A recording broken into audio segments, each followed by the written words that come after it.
Dear students, இன்னைக்கு நம்ம coordination compoundsல என்ன பார்க்க போறோம் அப்படினு சொன்னா terminology used in coordination compounds.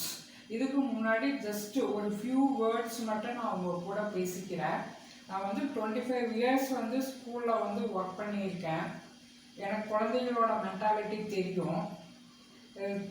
Students வந்து கேட்பாங்க, மேம் நீங்கள் எப்படி மேம் இந்த கெமிஸ்ட்ரியை படிச்சீங்க அப்படின்னு சொல்லுவாங்க. வேறு ஏதாவது படிச்சிருக்கலாம்ல, இதை போய் எப்படி மேடம் படிச்சீங்க அப்படிம்பாங்க. அதாவது மோஸ்ட் ஆஃப் த சில்ட்ரன் வந்து என்ன ஃபீல் பண்ணுறாங்க அப்படின்னா, கெமிஸ்ட்ரி ரொம்ப ஒரு கஷ்டமான சப்ஜெக்டு அந்த மாதிரி ஃபீல் பண்ணுறாங்க. கண்டிப்பாக உங்களுக்கு கஷ்டமான சப்ஜெக்டு கிடையாது. நம்ம படிக்க தெரியாமல் படிக்கும்போது தான் அது வந்து கஷ்டம். எப்பவுமே கெமிஸ்ட்ரி கொஸ்டின் பேப்பர் வந்து ஈஸியாக தான் இருக்கும். நம்மளுக்கு பெருசாக எழுதுறதுக்கெல்லாம் எதுவும் இருக்காது. ஒரு பர்டிகுலர் கீவேர்டு தான் ஆன்சராக இருக்கும். அதனால் ஒரு இதுக்கும் அந்த பர்டிகுலர் கீவேர்டு மட்டும் நீங்கள் கேட்ச் பண்ணிட்டீங்க அப்படின்னா போதும். நீங்கள் கவர்மெண்ட் எக்ஸாமுக்கு யூஸ் பண்ணிக்கலாம்.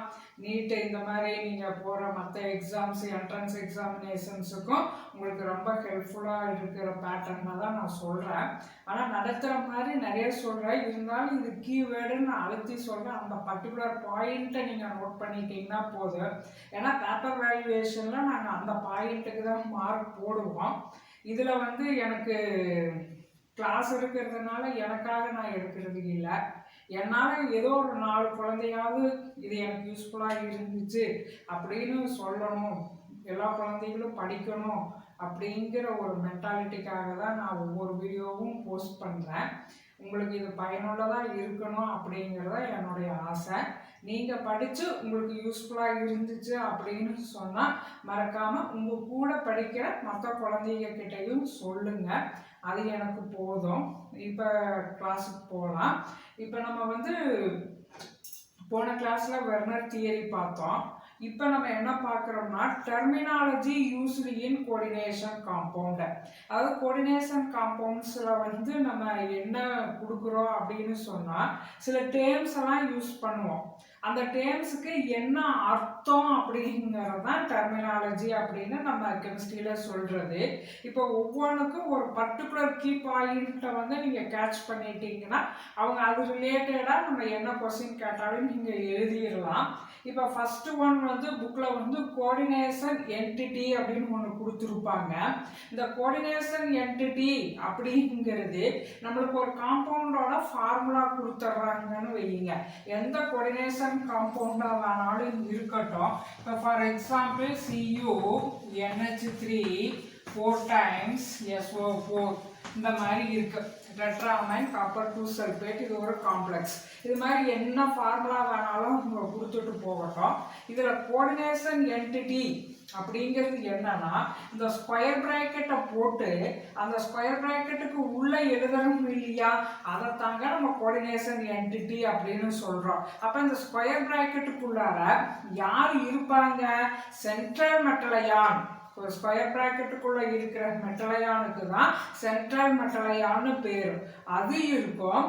அது கூட எத்தனை லிகான்ஸ் பாண்ட் ஃபார்ம் பண்ணி இருக்கோ அந்த லிகான்ஸ் எல்லாம் இருக்கும். இந்த யூனிட், இந்த ஸ்கொயர் பிராக்கெட்டுக்குள்ள இருக்கிற யூனிட் இருக்கு இல்லையா, இது அயனைஸ் ஆகாது. இந்த யூனிட்டை தான் நம்ம என்னன்னு சொல்றோம்? கோஆர்டினேஷன் என்டிட்டி அப்படின்னு சொல்றோம். அவ்வளவுதான்.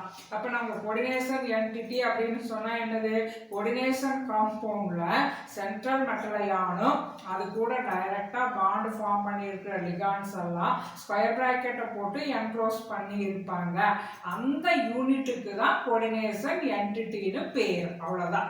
இந்த யூனிட் என்ன செய்யாது? நம்மளுக்கு எப்பவுமே அயனைஸ் ஆகாது. இந்த யூனிட்டை நம்ம வாட்டர்ல டிசால்வ் பண்ணனால அந்த சால்ட் தனித்தனியா பிரிஞ்சு வரவே வராது. இதுதான் நம்ம மைண்ட்ல வச்சுக்க வேண்டியது. இப்போ நம்ம எக்ஸாம்பிள் காம்பவுண்ட் கொடுத்துருக்கோம் பொட்டாசியம் ஃபெர்ரோசயனைடு.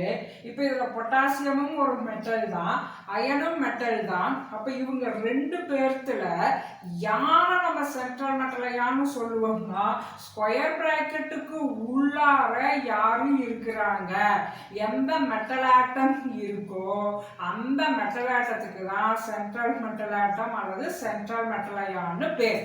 இவ்வளவுதாங்க, புரிஞ்சதுங்களா? ரைட். அடுத்தது சென்ட்ரல் ஆட்டம் அல்லது அயன் அப்படின்னு நெக்ஸ்ட் கொடுத்துருக்காங்க.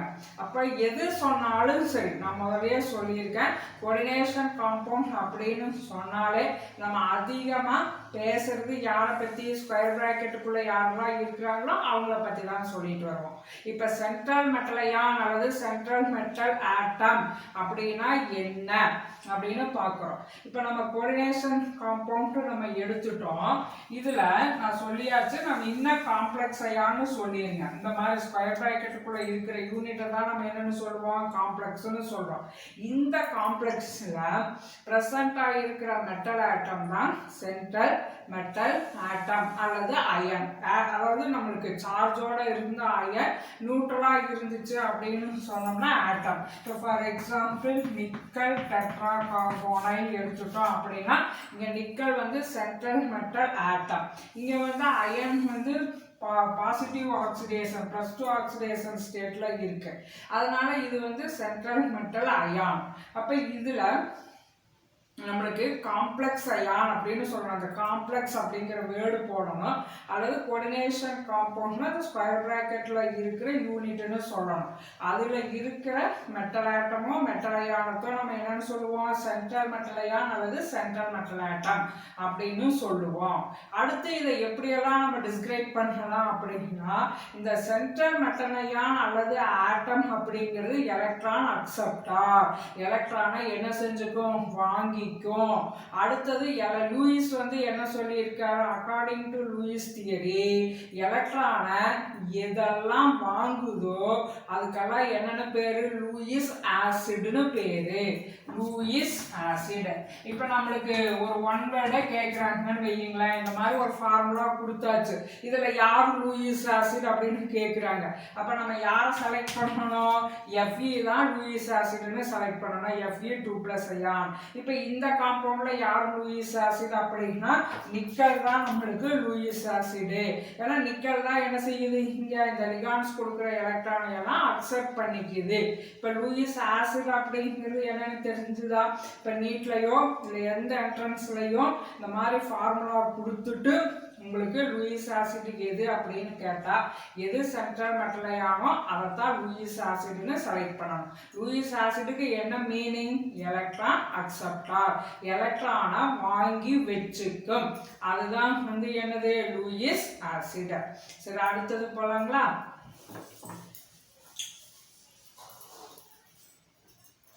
Next ligands. கோஆர்டினேஷன் காம்பவுண்ட் அப்படின்னாலே மெயின் ஹீரோ இந்த லிகாண்டு தான். அப்போ இந்த லிகாண்ட் அப்படின்னு சொல்லி இந்த வேர்டு நம்ம யூஸ் பண்ணுறோமே, இது எதை ரெப்ரசன்ட் பண்ணுது அப்படின்னு சொல்லி பார்த்தோம்னா, இப்போ for example NH3 6 times Cl3 இந்த மாதிரி ஒரு கோஆர்டினேஷன் காம்பவுண்ட் இருக்குதுன்னு வச்சுக்கலாம். இதில் Cr வந்து யாரு, குரோமியம் வந்து சென்ட்ரல் மெட்டல் அயான். அப்போ 6 வந்து அமோனியா மாலிகூல் ப்ரெசன்ட் ஆகிருக்கு. இதை வந்து நம்ம லிகாண்ட் அப்படின்னு சொல்லுவோம். அப்போ இந்த லிகாண்ட் அப்படின்னு சொல்லுறது நம்மளுக்கு எதெல்லாம் இருக்கலாம் அப்படின்னு பார்க்குறோம். இப்போ இந்த காம்ப்ளெக்ஸில் பார்த்தோம் அப்படின்னு சொன்னால் CN6 இதில் பாருங்க CN சயனைடு வந்து நெகட்டிவ்லி சார்ஜ்டு, அமோனியா வந்து நியூட்ரல் மாலிகூல்.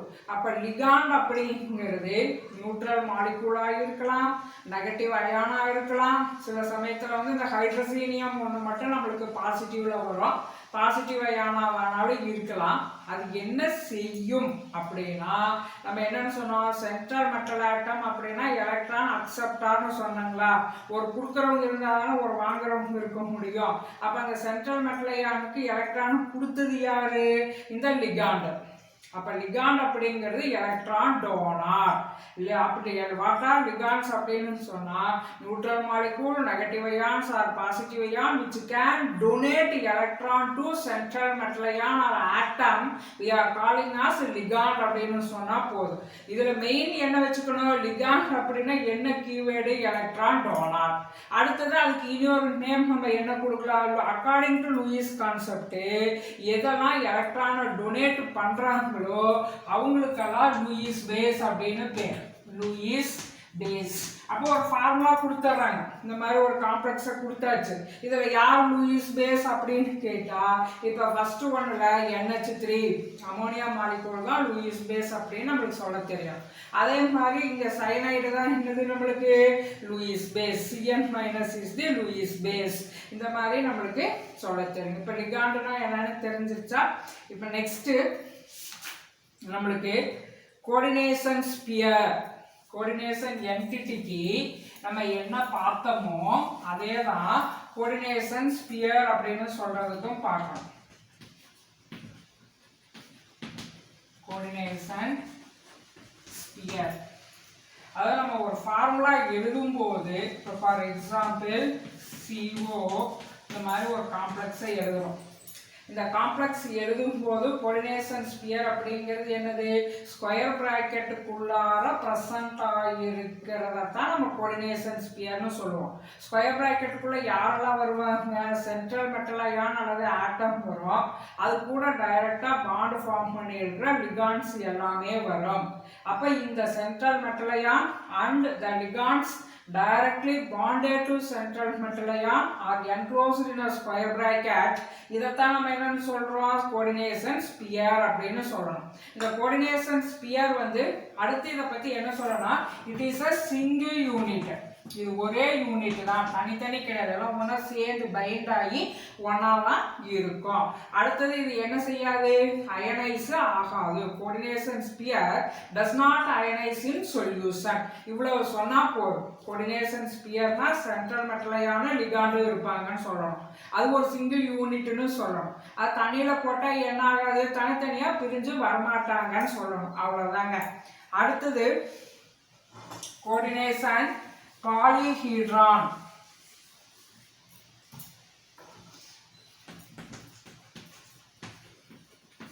கோஆர்டினேஷன் பாலிஹீட்ரான். இந்த கோஆர்டினேஷன் பாலிஹீட்ரான் அப்படின்னு சொன்னா என்ன அப்படின்னா, இப்போ நம்ம கோஆர்டினேஷன் காம்பவுண்ட் சொல்லும்போது இப்போ ஃபார் எக்ஸாம்பிள் காப்பர் இருக்குதுன்னா இது கூட 4 அமோனியா மாலிகூல் வந்து நம்மளுக்கு பாண்ட் ஃபார்ம் பண்ணி இருக்குதுன்னு வச்சுக்கலாம். அப்போ இந்த மாதிரி நம்ம ஸ்ட்ரக்சர் வந்து கொடுக்குறோம். அப்போ இந்த சென்ட்ரல் மெட்டல் அயான் கூட எதெல்லாம் பாண்ட் ஃபார்ம் பண்ணியிருக்குது, லிகாண்ட்ஸ் தான் பாண்ட் ஃபார்ம் பண்ணியிருக்கு. அந்த யூனிட்டை தான் நம்ம ஸ்கொயர் பிராக்கெட்டுக்குள்ளார எழுதுவோம். அப்போ எத்தனை லிகாண்டு ப்ரெசன்ட் ஆகியிருக்கோ அதுக்கு தகுந்த மாதிரி அதுக்கு என்ன வருது, ஒரு ஜியாமெட்ரி வருது, ஒரு ஸ்ட்ரக்சர் வருது. அப்போ இந்த 3 டைமென்ஷனல் அரேஞ்ச்மெண்ட், அப்போ அந்த 3 டைமென்ஷனல் அரேஞ்ச்மெண்ட்னால தான் என்ன வருது, அந்த கோஆர்டினேஷன் காம்ப்ளெக்ஸுக்கு ஜியாமெட்ரி அல்லது ஸ்ட்ரக்சரே வருது. அப்போ லிகாண்ட்ஸ் which are directly attached to the central metal ion which can form 3-dimensional structure அல்லது 3-dimensional arrangement. அந்த தான் நம்ம என்னன்னு சொல்றோம், coordination பாலிஹீட்ரான். 3-dimensional arrangement of ligands which are directly bonded to central metal ion we are calling as a ligand. இப்போ for example 4 ligand இருந்தது அப்படின்னா 2 விதமான ஸ்ட்ரக்சர் ஜியாமெட்ரிக்கு வந்து பாசிபிலிட்டி இருக்கும். ஒன்று வந்து டெட்ராஹீட்ரலாக இருக்கலாம், இன்னொன்று வந்து நம்மளுக்கு ஸ்கொயர் பிளானார். இப்போ இது வந்து ஸ்கொயர் பிளானார். இதே வந்து நம்மளுக்கு 6 கோஆர்டினேஷன் நம்பர் வந்தது அப்படின்னு சொன்னாலே ஜியாமெட்ரி நீங்க கண்ணை மூடிட்டு என்னன்னு எழுதிடலாம், ஆக்டாஹீட்ரல் ஜியாமெட்ரின்னு எழுதிடலாம்.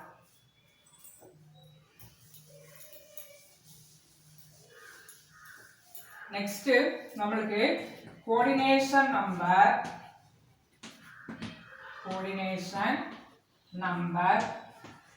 அடுத்தது ஆக்சிடேஷன் நம்பர். இது ரெண்டும் தெரியணும்.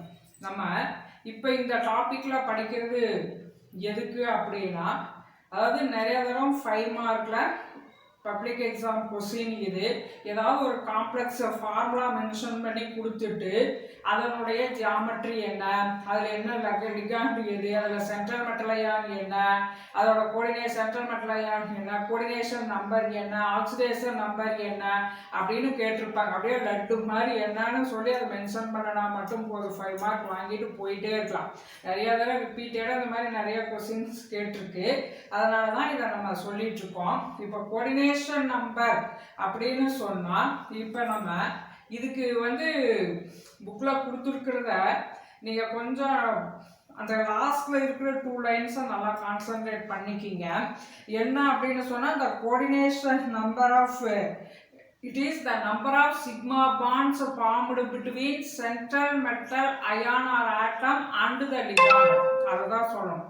எத்தனை பாண்ட் சிக்மா பாண்ட் இருக்கு அப்படிங்கிறது தான். யாரு 2 பேர்த்துக்கு இடையில இருக்கு? சென்ட்ரல் மெட்டல் அயானுக்கும் லிகான்ஸுக்கு இடையில எத்தனை சிக்மா பாண்ட் இருக்கு? இப்போ ஃபார் எக்ஸாம்பிள் குரோமியம் அப்படின்னு சொல்றோம். இப்போ இது சென்ட்ரல் மெட்டல் அயான். இப்போ இது கூட 6NH3 இருக்கு அப்படின்னு சொன்னோம்னா இப்போ நம்ம இதுக்கு இதனுடைய கோஆர்டினேஷன் நம்பர் நம்ம என்னன்னு சொல்லலாம்? 6 அப்படின்னு சொல்லலாம். இப்போ நம்பர் ஆஃப் லிகாண்ட்ஸ் அப்படிங்கும்போது இதெல்லாம் மோனோடென்டேட் லிகாண்ட். அப்போ அந்த 6ங்கிற ஆன்சர் நம்மளுக்கு கரெக்டாகும். அதே சயனைடு இருந்துச்சு, Cn- இருந்தாலும் நம்மளுக்கு ஆன்சர் கரெக்ட் ஆகும். ஏன்னா அதெல்லாம் மோனோடென்டேட். இப்போ இதே நம்மளுக்கு எத்திலீன் டையமைன் அல்லது ஆக்சலேட்டோ இந்த மாதிரி எல்லாம் வருதுன்னு வையுங்களேன். இப்போ EN அந்த மாதிரி எத்திலீன் டையமைன் இப்போ லிகாண்டா வருதுன்னு வச்சுக்கலாம். நம்ம ஃபார்முலா எழுதும் போது எப்படி எழுதியிருப்பாங்க? CrEn த்ரைஸ்னு போட்டிருப்பாங்க. அப்போ நம்பர் ஆஃப் நம்ம என்னன்னு சொல்லுவோம்? லிகாண்ட்ஸ் அப்படின்னா நீ என்ன எடுத்துக்குவ? EN 3 டைம்ஸ் தானே கொடுத்துருக்காங்க. அப்போ இதனோட கோஆர்டினேஷன் நம்பர் 3 அப்படின்னு நம்ம எழுதி வச்சிருவோம். ஆனால் EN இங்கே என்ன லிகாண்டு? பைடென்டேட் லிகாண்டு. ஒரு லிகாண்டு எத்தனை பாயிண்ட் ஆக்குப்பை பண்ணு? 2 பாயிண்ட்டை கோஆர்டினேஷன் பாயிண்ட்டை ஆக்குப்பை பண்ணாம். ஒரு லிகாண்டு 2 பாண்டு ஃபார்ம் பண்ணும் அப்படின்னு அர்த்தம். 2 சிக்மா பாண்டை சென்ட்ரல் மெட்டல் அயான் கூட ஃபார்ம் பண்ணி இருக்கோம். அப்போ நம்ம இங்கே ஆன்சர் 3ன்னு கொடுத்தோம்னா தப்பாயிடும். அப்போ ஆன்சர் என்ன நம்மளுக்கு? 6. அப்போ ஒவ்வொரு லிகாண்ட்ஸும் 2 பாயிண்ட் ஆக்குப்பை பண்ணுறதுனால 3 × 2 நம்ம என்ன ஆன்சர் கொடுக்கணும்? 6ன்னு கொடுக்கணும். இதனால நம்ம ஏமாந்துடக்கூடாது. Number of sigma bonds formed between central metal atom or ion and the ligands we call as coordination number அப்படின்னு சொல்லணும். number of bond between அப்படின்னு போடும். யார் 2 பேருக்கு இடையில? லிகாண்டுக்கும் சென்ட்ரல் மெட்டல் அயானுக்கும் இடையில அப்படிங்கிற வேர்டு போட்டேன்னா தான் சரியாகும். நம்பர் ஆஃப் லிகாண்ட்ஸ்னு போட்டேன்னா ஆன்சர் தப்பா போயிடும். ஏன்னா பைடென்டேட் லிகாண்ட்ஸ் வரும் பொழுது நம்மளுக்கு ஆன்சர் தவறாயிடும். ஏன்னா EN எத்திலீன் டையமைன் ஆக்சலேட்டோ இதெல்லாம் மேக்சிமம் பைடென்டேட். பைடென்டேட் அப்படின்னாலும் அதிகபட்சம் அது 2 தான் மென்ஷன் பண்ணுவாங்க. ஒன்று EN எத்திலீன் டையமைன், இனி ஒன்று ஆக்சலேட்டோ. இந்த ஆக்சலேட்டோக்கு formula COO minus bond COO. அப்போ இதுவும் பாண்டு ஃபார்ம் பண்ணும், இதுவும் பாண்டு ஃபார்ம் பண்ணும். இங்கே ஒரு பாண்டு, இங்கே ஒரு பாண்டு. அப்போ 2 பாண்டு வந்துடும். அதனால இதெல்லாம் வரும்பொழுது கொஞ்சம் கோஆர்டினேஷன் நம்பர் நம்ம கேர்ஃபுல்லாக எழுதணும். ஏன்னா இதெல்லாம் ரிப்பீட்டடாக எக்ஸாமில் கேட்குற கொஸ்டின்ஸு.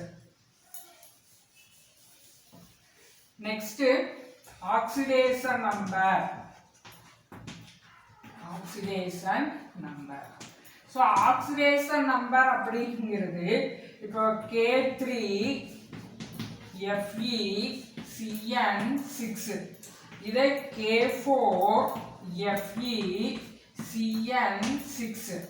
இங்கே இதோட ஆக்சிடேஷன் நம்பர் 3, இங்கே 2. அப்போ இது பொட்டாசியம் ஃபெர்ரி சைனைடு, இது பொட்டாசியம் ஃபெர்ரோசைனைடு. ஃபெர்ரி அயன் ஃபெர்ரிகே +3 ஆக்சிடேஷன் ஸ்டேட்டு. இங்கே ஃபெர்ரஸ் அயன் நம்மளுக்கு +2 ஆக்சிடேஷன் ஸ்டேட்டு. அப்போ ஆக்சிடேஷன் நம்பர் அப்படின்னா நீ என்ன எழுதிக்கலாம்னா the number of electron lost by the central metal atom is called its oxidation number. Simple. central metal ion அல்லது central metal atom வந்து எவ்வளவு எலக்ட்ரானை லாஸ் பண்ணி இருக்குது அப்படிங்கிறது அதோட ஆக்சிடேஷன் நம்பர். இது சிம்பிள் டெஃபினிஷன். உனக்கு புக்கில் வந்து என்ன கொடுத்துருப்பாங்க அப்படின்னு சொன்னால், இந்த லிகான்ஸ் எல்லாம் இருக்கு இல்லையா, இப்போ இங்கே சிஎன் வந்து 6 இருக்கு, அதை சார்ஜோட சேர்த்தி இந்த லிகான்ஸை நம்ம எலிமினேட் பண்ணிட்டோம் அப்படின்னா மீதி என்ன சார்ஜ் வந்து left on the central metal ion we call as its oxidation number அப்படின்னு சொல்லியிருப்பாங்க. அப்படின்னா ஒரு காம்ப்ளெக்ஸுக்கு நம்ம ஆக்சிடேஷன் நம்பர் எப்படி கண்டுபிடிக்கிறோம்? இப்போ 3 பொட்டாசியம் ப்ளஸ் Fe இருக்கு தெரியாது, 6 வந்து என்ன இருக்குது நம்மளுக்கு Cn மைனஸ் இருக்கு. எப்பவுமே நியூட்ரல் காம்ப்ளெக்ஸ்னா எல்லாத்தோட ஆன்சரும் ஆட் பண்ணா நம்மளுக்கு என்ன வரணும்? 0 வரணும். இப்போ பொட்டாசியம் எல்லாம் நம்மளுக்கு எந்த காலத்திலையும் உலகமே அழிஞ்சாலும் இந்த பொட்டாசியம் +1 அப்படிங்கிற ஆக்சிடேஷன் ஸ்டேட்டை அவங்களாம் மாற்றிக்கவே மாட்டாங்க. அதனால இது வந்து என்னது 3 × 1 அப்போ 3, இது என்ன 3 +3 ப்ளஸ் எனக்கு உனக்கு தெரியல, எஃப்இக்கு வந்து தெரியல, தெரியாத என்னன்னு வச்சுக்கலாம் எக்ஸ்ன்னு வச்சுக்கலாம், ப்ளஸ் 6 சயனைடு. சயனைடு அப்படிதான் நம்மளுக்கு எப்பவுமே -1 தான் அதோட ஆக்சிடேஷன் நம்பர். அப்போ இதெல்லாம் ஆட் பண்ணா 0. அப்போ +3 ப்ளஸ் எக்ஸ், இப்போ அப்புறம் இங்கே வந்து மைனஸில் வந்து 6 = 0னா எக்ஸ் வந்து என்ன வரும் நம்மளுக்கு +3 ஆக்சிடேஷன். 6 - 3 என்ன ஆயிரும் நம்மளுக்கு? அந்த பக்கம் கொண்டு போனீங்கன்னா உங்களுக்கு என்ன ஆயிரும்? +6 ஆயிரும், -3, அதனால +3 ஆக்சிடேஷன் ஸ்டேட்டு. இந்த மாதிரி நம்ம சென்ட்ரல் metal ion-க்கு என்ன கண்டுபிடிக்க தெரியணும்? ஆக்சிடேஷன் நம்பர் கண்டுபிடிக்க தெரியணும். அப்போ இந்த ஆக்சிடேஷன் நம்பருக்கு சில சோடியம் அதிகபட்சம் நம்மளுக்கு என்ன வரும்? சோடியம் வரும், இல்லைன்னா பொட்டாசியம், நிக்கல், குரோமியம், கோபால்ட்டு இந்த மாதிரி இருக்கிற மெட்டல் அயான்ஸ் தான் வரும். அதே மாதிரி குளோரைடு வரும், சல்பேட் ராடிக்கல் வரும், அடுத்தது வாட்டர் மாலிகூல், அம்மோனியா, கார்போனைட் இதெல்லாம் நியூட்ரல், சார்ஜ் இருக்காது. அடுத்தது ஹாலைட்ஸ் எல்லாமே -1. இந்த மாதிரி சிலது வந்து நம்ம படித்து ஞாபகத்தில் வச்சுட்டோம்னா தான் இது ஈஸியாக வந்து நம்ம ஐடென்டிஃபை பண்ணிக்க முடியும்.